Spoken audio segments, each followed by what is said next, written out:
Hey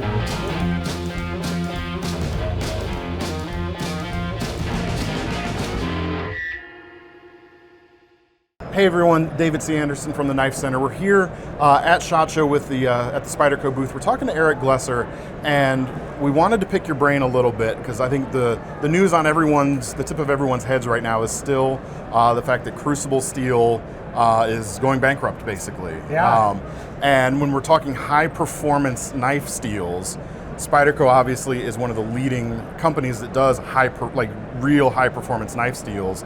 And Crucible's products are so dominant in that kind of genre. Without being too broad with the question, like, what do you see going forward? Like, what do you think's going to happen at this point? Wow, certainly a loaded question. I do want to say I'm not the authority here. Mm-hmm. I like talking about what I think, but I'm certainly not the authority. But I think you've got your finger on the pulse more than the average person walking the aisles here at the show, much less folks at home, though. Well, thanks. There are a lot of great people in this industry. I guess one thing I think about is I do love Crucible, what they've been for the industry. Mm-hmm. Many people know that Spyderco was the first to do a Crucible knife. They were making coal chutes, and my dad really liked, well, I guess the custom industry was using some Crucible steels, and they were coal chutes and other things that they were making. Not specifically like knife steels. Right. They were just using their for steels. Knives. Yeah. And my father really wanted to try them for some production grades, and before you know it, he was knocking on the door in Syracuse saying, I want to use your steels. Yeah. I believe that was back in 96, 94. So, for us, Crucible is certainly near and dear to the heart. In so many ways. We've had such a great partnership and history together, so it's a shame to see what Crucible's going through, or sad to see, and for Syracuse and the plant and everything around it. I guess when it comes to Crucible, the first thing that you look at is value. If they're going bankrupt, where is this going? They bring a lot of IP to the table.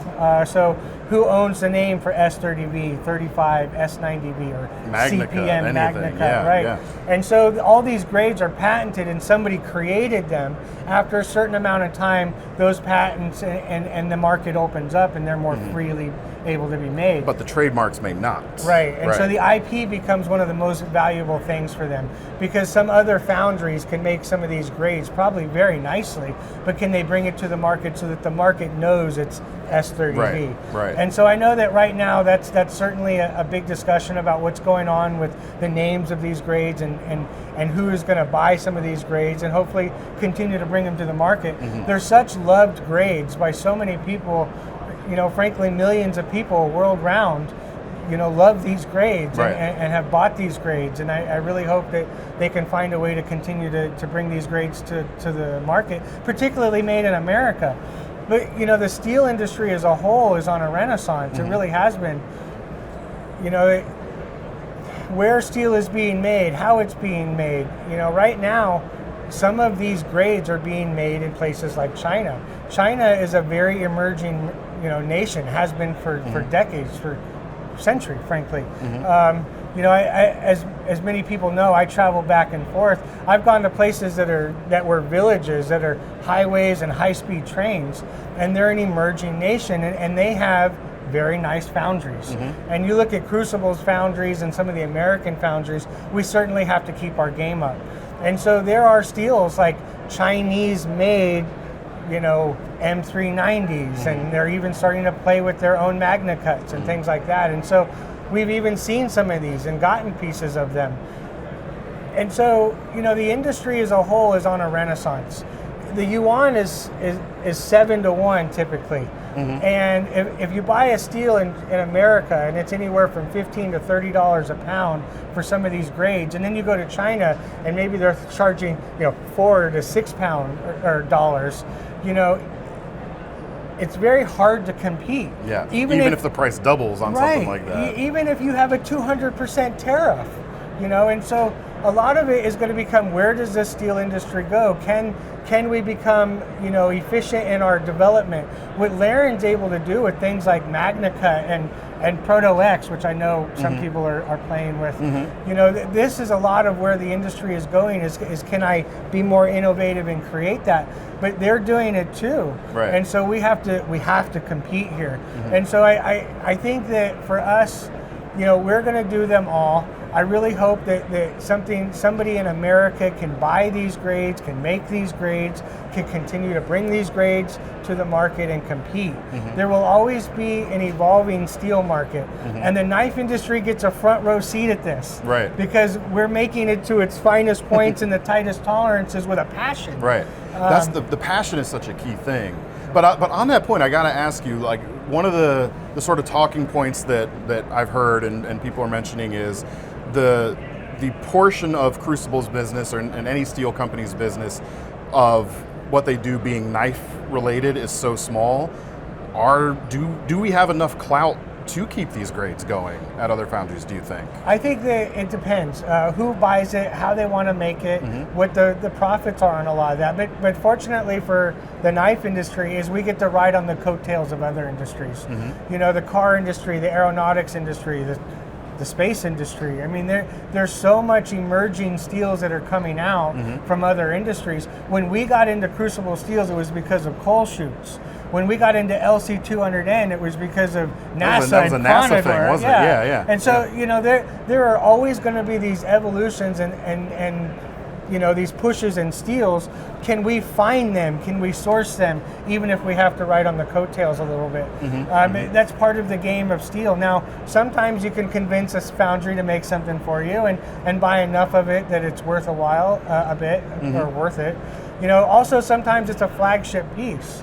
I do feel that sometimes people like Crucible and Carpenter and Bowler, they get more recognition out of the knife industry than any other industry. Even if it happens to be a very small part of what they do. Because we love it, we advertise it, we talk about it, we sell it. How many times you get in a plane and say, oh, that propeller was made by Bowler? Right. But for the steel industry, I think it's important to cater to us a little bit because we're one of the oldest industries, we're knowledgeable, our passion, the equipment. I mean, we use lasers and EDMs and robotics and all the latest equipment too on the tightest tolerances. So I do still think that there's a future there. You just have to be savvy enough to find it.